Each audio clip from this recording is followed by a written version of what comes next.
The Galaxy S23 series display brightness, camera quality, and general performance will be improved. It would be fascinating to see whether this phone can surpass the devices of other companies and become the greatest smartphone of 2023.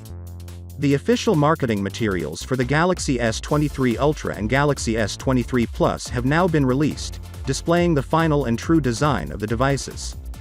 But first, here's the official marketing material for the Samsung Galaxy S23 Ultra and S23 Plus. Except for the bezels, both phones seem to be precisely how the leaks and rumors claimed. According to leaks, the bezels on the S23 Plus would be thicker, however this is not true. It seems to be as thin as its predecessor, and with individual camera lenses chopped out, it really looks rather excellent.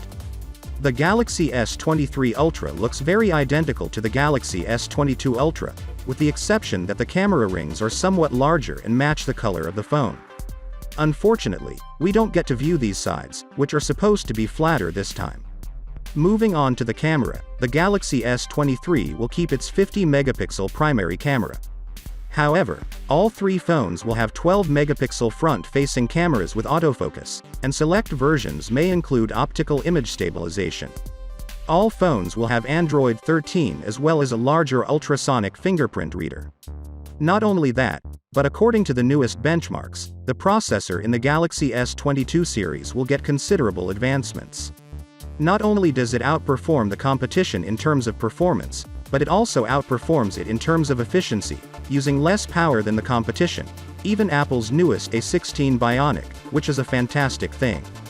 Samsung is employing an overclocked version of the Snapdragon 8 Gen 2, which requires greater cooling. And that's exactly what we'll see with the Galaxy S23 range, with all Galaxy S23 versions featuring a much better cooling system. As a result, the Galaxy S23 may not suffer from the same heating problem as prior models. Not only has Samsung enhanced the cooling system, but it has also increased the brightness of the display. Let me inform you that the Galaxy S23 series was said to boast a record-breaking brightness of 2100 nits, however this proved out to be untrue.